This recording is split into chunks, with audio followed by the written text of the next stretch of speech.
Clémentine, prends-nous dans ta bulle bleue. Tant pis si c'est dangereux.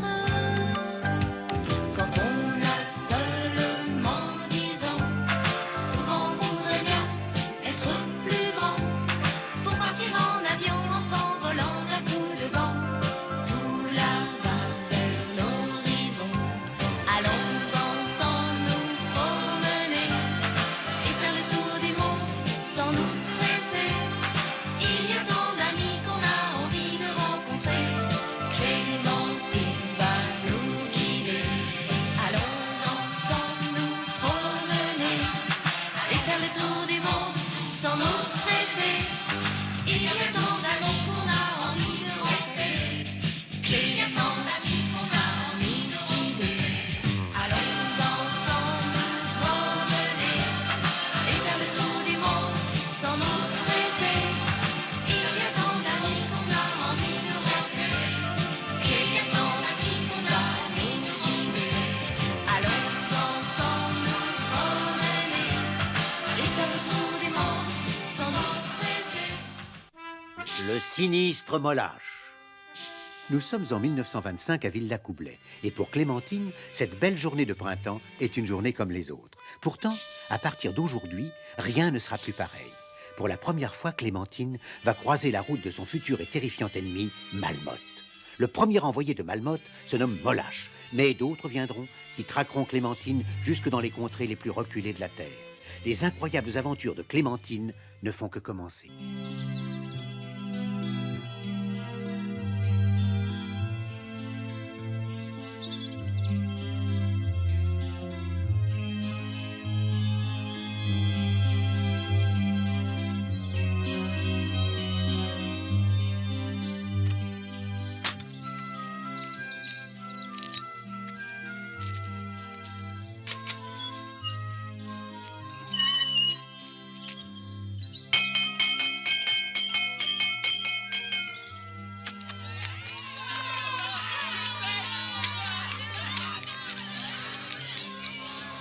Dépêche un peu, voyons Clémentine.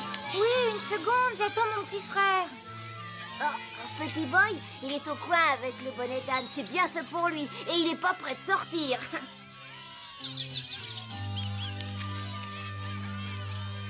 Pourquoi? Qu'est-ce qu'il a encore fait, petit boy?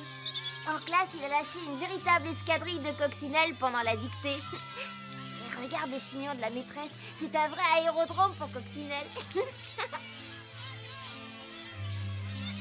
Qu'est-ce qu'il y a, Clémentine? Pourquoi me regardes-tu avec un air aussi bête, ma pauvre? Mademoiselle, c'est à cause des bêtes à bon Dieu. Ce n'est pas la peine d'essayer de m'attendrir avec le bon Dieu. Ton frère a mérité cette punition. Et je vais même lui apprendre que Coccinelle s'écrie avec un seul N. Il ne l'oubliera jamais plus.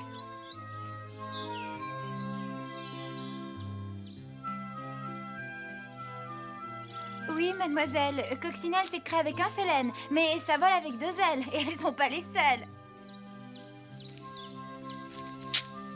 Ah, ces enfants d'aujourd'hui n'ont que des avions dans la tête. Oh, si je puis me permettre, mademoiselle, eh bien, votre tête.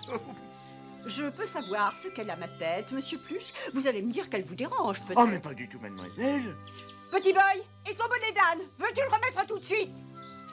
Les petits insolents, moi je les enferme dans le placard à balai. Et vous allez voir comment il va m'obéir, monsieur Pluche. Et voilà. Cette fois-ci, petit boy, je t'enferme au cachot. Mais où es-tu? Mais... Oh, le gredin, il s'est sauvé par la fenêtre. Mademoiselle, ne sautez pas, je vous en prie. Il s'est payé ma tête.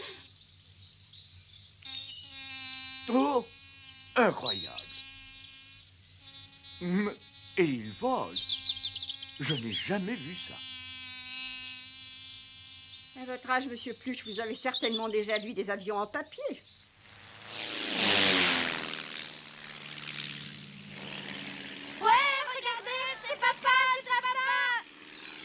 Évidemment, avec un tel père, les enfants ont la tête ailleurs. Ah, monsieur Alex, c'est l'honneur de notre village, mademoiselle. Pour la grande course aérienne, c'est lui qui défendra nos couleurs. C'est un danger public.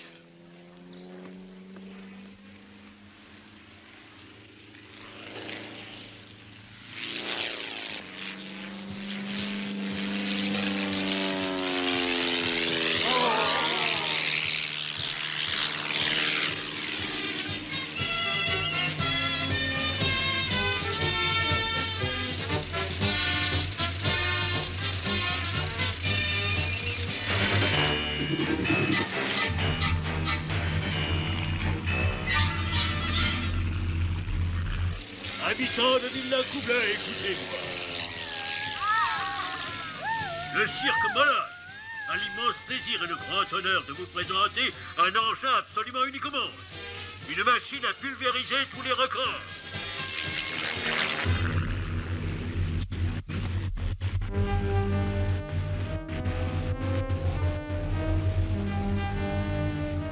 Qu'est-ce qui se passe? Ça ne répond plus.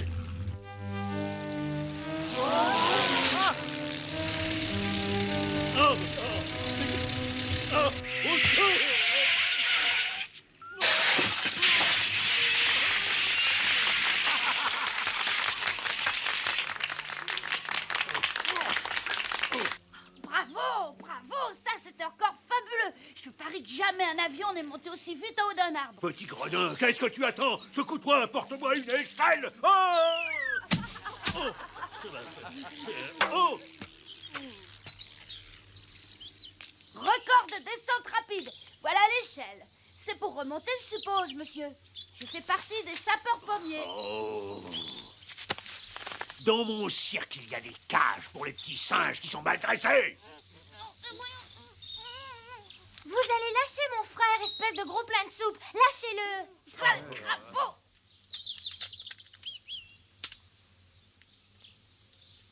Oh, oh. Y aurait-il un constat à faire, messieurs, dames? Oui, vous faites un constat et moi je porte plainte contre le fou qui a cassé le nez de ma fusée. Qui est-ce, hein?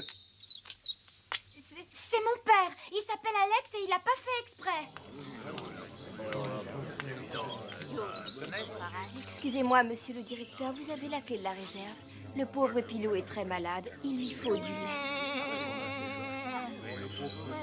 Plus tard, mademoiselle Éole. Vous ne voyez donc pas que je suis débordé, non? Mais juste un peu de lait, monsieur. Attendez. Il a de la fièvre. On peut pas laisser comme ça, il faut le soigner. Retournez immédiatement dans votre roulotte. Pilou peut attendre, mais pas ma fusée. Et qu'à lui donner de l'eau. Ne vous inquiétez pas, moi je vais m'en occuper. Et il va vite guérir. Et ma fusée?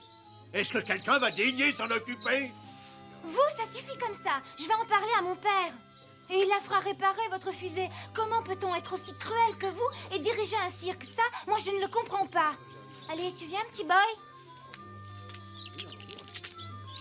Prenez-en bien soin, surtout. Il est si faible et s'il est dans cet état, c'est uniquement parce que sa mère n'a presque plus de lait. Mais alors, ça veut dire qu'elle non plus n'a rien à manger? Hélas, non. Mais c'est vrai, ça, vous devez tous mourir de faim? Oh, tiens, j'ai une idée. Vous allez tous venir à la maison. Il y a de quoi manger pour tout le monde. Je pense que monsieur le directeur sera d'accord. Oh, c'est... Vous ne voyez pas d'inconvénient à ce que je nourrisse votre cirque? Et puis d'abord, il n'a pas le droit. Laisser des pauvres animaux mourir de faim, c'est interdit par la loi. J'ai pas raison, hein, monsieur le garde? Bah, à dire vrai, c'est pas très humain pour tout le monde, enfin, de là...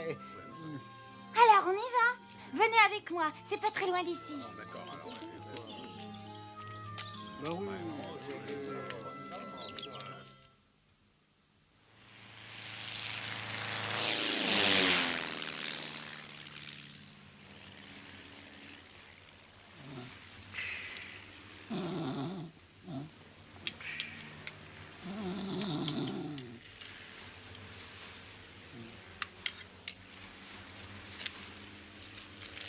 Gontran, sors de la piste! Attention!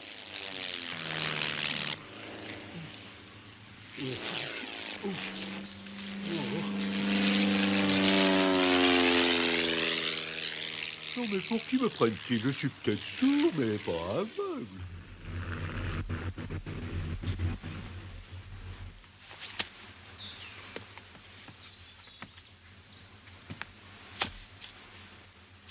Tu es trop vieux pour jouer au petit malin. Un jour, tu y laisseras ta queue. Alors, monsieur Alex, racontez. Comment ça s'est passé? Mais enfin, qu'est-ce qui vous est arrivé? Je ne comprends pas. Oh, mon pauvre Basile, le moteur est au bout du rouleau. Le nouveau que vous avez commandé pour la course arrive demain. Je vous le montrerai en 2 tours de clé.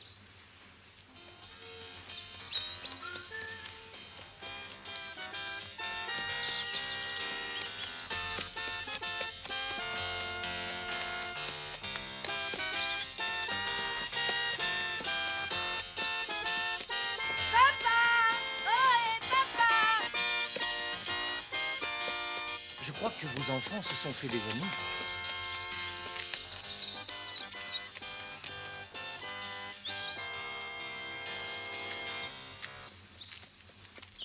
Oh, papa, surtout ne dis rien, écoute-moi. Tout à l'heure, quand tu es passé au-dessus du village, ben, voilà, c'est le cirque Molache. Molache est une peau de vache. Tu vois, papa, ce pauvre petit cabri, eh ben, en fait, il s'appelle Pilou. Et si ça se trouve, il va mourir. Et sa mère aussi. Oh, voilà qui me paraît bien embrouillé. Je vous comprends, monsieur. Clémentine s'est un peu emballée et tout ça ne vous regarde pas. Mais enfin, essaie de te calmer, Clémentine. Explique-moi ce qui s'est passé. D'abord, présente-moi. Bien voilà, c'est très simple, tu sais. Le directeur du cirque, c'est un seul bonhomme qui affame tout le monde, les employés et les animaux. Alors j'ai pensé bien faire et je les ai invités à la maison pour goûter. Je m'appelle Éole et je suis trapéziste, monsieur. Éole, c'est un prénom ravissant, mademoiselle. Je suis enchanté. Alors, si je comprends bien, vous êtes acrobate? Clémentine m'a déjà beaucoup parlé de vous. Elle dit que vous êtes un grand champion. J'aimerais tellement monter un jour dans un avion. Manquez plus que ça. Je te présente Illico Presto, un clown qui peut réaliser les plus grands tours de magie. Regarde. Oh. Comment ça marche? Ça marche tout seul.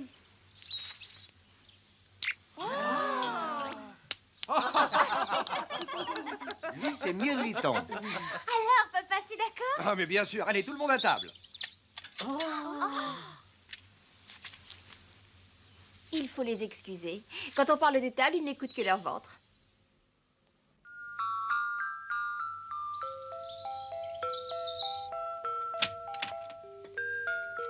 Merci, ma bonne Léonie. Dis donc, Clémentine, tu sais qui c'est le monsieur qui vient d'arriver dans cette belle automobile? Entre, je t'en prie. Assieds-toi ici, mon cher Sadi. Sadi? Ah, alors je sais qui c'est ce monsieur Sadi Lecointe, un pilote très célèbre. Léonie, on a faim. Léonie, on a faim. Léonie, on a faim. Allons, les gloutons, un petit peu de patience. Je ne peux pas être au four et au moulin, moi. Les animaux d'abord. Oh, ils sont dans un piteux état, les pauvres. Ne t'inquiète pas, mon petit Pilou, tu vas guérir. J'ai déjà appelé le docteur, et tu verras, c'est un grand savant. Mais je croyais que vous mouriez de faim. Vous êtes timide? Dis donc, Gastounette, tu veux peut-être une nappe et des serviettes? Demande, te gêne pas?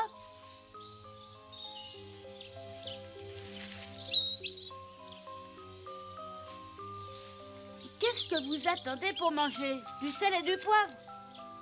Allez, ne faites pas de chichi. On sait que vous en mourrez d'envie. Comme ils sont sages et bien élevés, ils mangent chacun leur tour.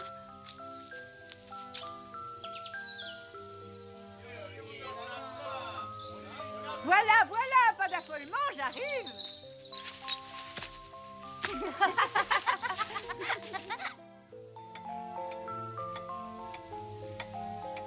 Je lève mon verre en l'honneur de mon ami Sadi Lecointe. Sadi Lecointe qui détient le record absolu de vitesse aérienne. Personne n'a jamais réussi à voler aussi vite.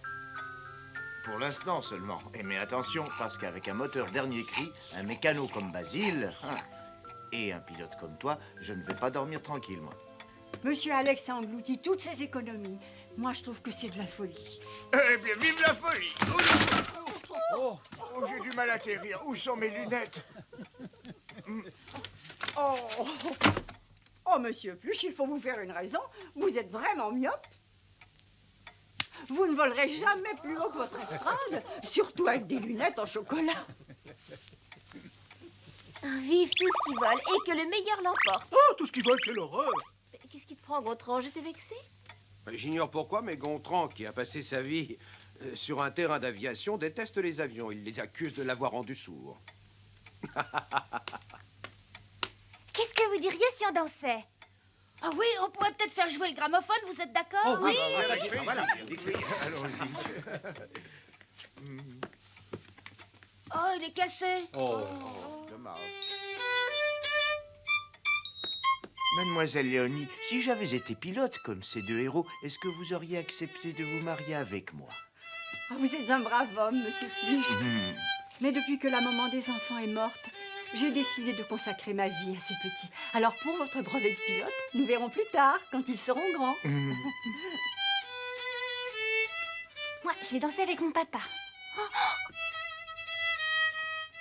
Mademoiselle, vous voulez bien m'accorder cette danse? Avec plaisir. Oh, ça tourne. Oh, je ne sais pas si c'est l'habitude de faire des loopings, mais vous dansez de façon très aérienne. Pourtant, lorsque je quitte le ciel, je me sens si balourd, si terre à terre. Ce sont sûrement vos bras qui me donnent des ailes. C'est vrai?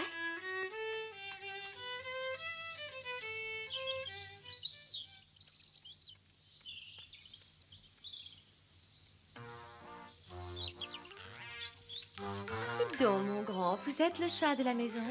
Permettez-moi de me présenter, je suis Starlet Owawa. Je suppose que vous me connaissez, au moins de réputation. Est-ce que vous ne seriez pas pilote d'avion par hasard? Moi, pilote? Tiens, tiens, j'avais cru comprendre que vous étiez sourd. Il y a des mots que j'entends mieux que d'autres. Des mots comme pilote, ou avion, ou voler. Vous comprenez, ça m'écorche les oreilles, c'est insupportable. Je le saurai pour la prochaine fois. Regardez donc le bout de ma patte, du rognon. Comment? Qu'est-ce que vous dites, là? Vieux trognon? Mais elle n'a rien de spécial, votre pâte. Eh bien, détrompez-vous, vous regarderez mieux et vous verrez Ginette. Elle connaît le morse et elle sait même lire et écrire. À la grande époque, c'était le clou du numéro. Les spectateurs étaient debout pour nous applaudir. Oh, ma puce adorée, tu vas sauter dans l'oreille de ce garçon et tu vas l'inviter à danser en toute simplicité. Oh, mais j'entendais vous. C'est Simagrée, le chat. Ouvrez les yeux et regardez plutôt ma maîtresse comme elle est jolie. Et elle a très envie de danser avec vous. Alors, qu'est-ce que vous attendez, grand timide? Non, mais vous m'avez refilé une puce. Oh, une puce, quelle horreur. Une puce. Espèce d'abruti, vous n'êtes pas digne de Ginette. Rendez-la-moi immédiatement. Vous entendez? Rendez-moi ma Ginette.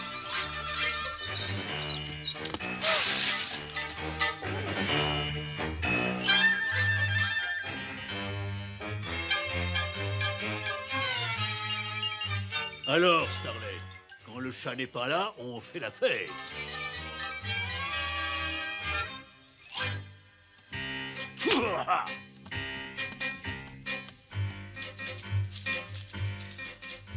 On est arrivé, voici la maison de Monsieur Alex. Parfait. Qu'est-ce que vous voulez encore, vous? Ah. Tiens, il vient encore, ce cabri. Je viens régler mes comptes avec ton père. Ah, ça sent le riche dans cette maison.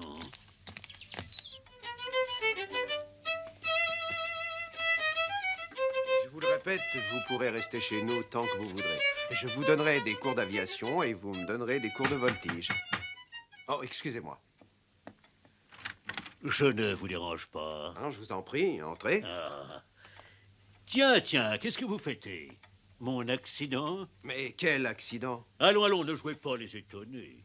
Vous avez une drôle de manière de vous débarrasser de vos concurrents, ce n'est pas très sportif.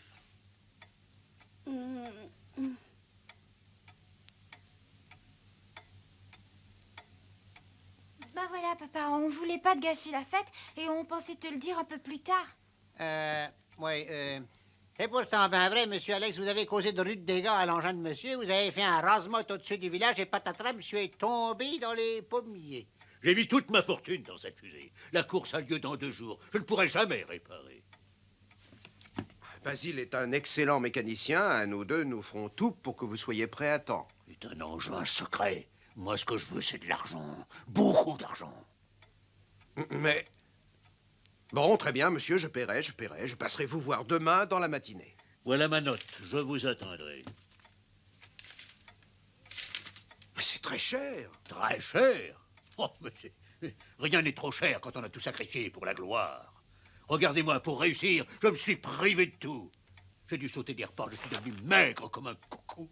Comme un coucou? Allons donc, mon ami, vous êtes bien trop gros pour voler. Ce sont vos animaux que vous avez privés de tout et qui n'ont plus que la peau sur les os. Je reviendrai moi-même chercher l'argent, ne vous dérangez pas pour moi. Je vous salue bien bas, messieurs. Oui, vraiment très bas. Oh, qu'est-ce que... Ah, oh, mais... Oh, oh, oh,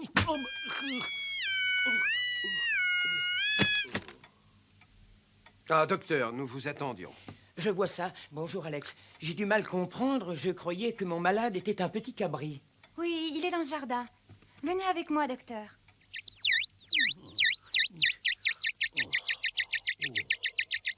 C'est par ici, par ici.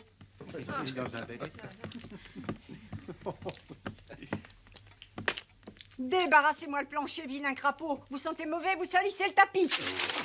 Allez, allez, du balai. Non mais oh, Allez. non mais que oh.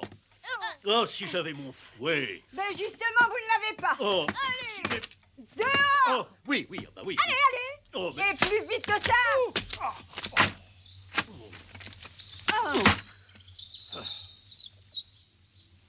C'est grave?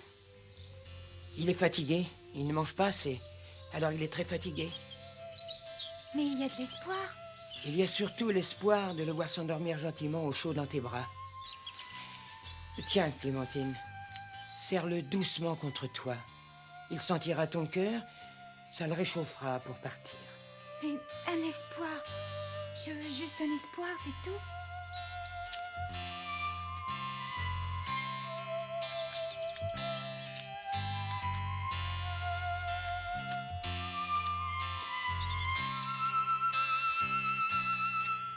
Regarde, Pilou, comme il a l'air heureux, blotti comme ça dans tes bras.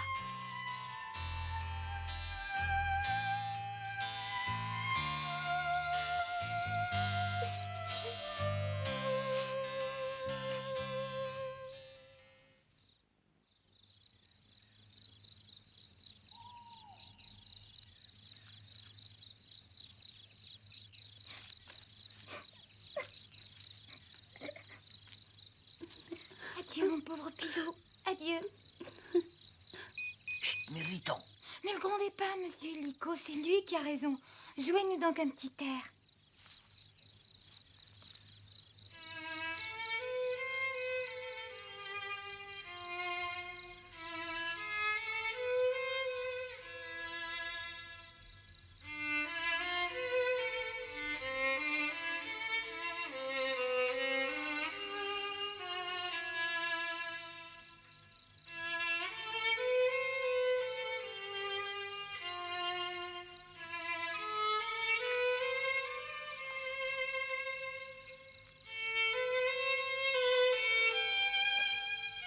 Malheureusement, il faut que nous vous quittions maintenant. Vous ne voulez vraiment pas rester avec nous? Notre maison à nous, monsieur, c'est le cirque. Notre vie, c'est le voyage. Mais je comprends pas, vous n'allez quand même pas retourner chez monsieur Molache? Tu sais, il a enfermé tous les animaux dans une cage. Il est fou de rage. Il est bien capable de passer sa colère sur eux. Nous ne pouvons pas les laisser. Nous devons les aider. Ils n'ont que nous pour les défendre. Adieu, les amis. Au revoir, revenez nous voir quand vous voudrez. Au revoir. À bientôt. Au revoir. Au revoir. Ne soyez pas tristes, les enfants. Rassurez-vous, la vie, c'est un peu comme dans les livres. Les méchants ne l'emportent jamais en paradis. Et dans son cas, sa méchanceté l'empoisonne le premier et lui gâche complètement sa vie. Allons, les enfants, il faut se mettre au travail maintenant. Le sinistre Molache n'a pas encore gagné.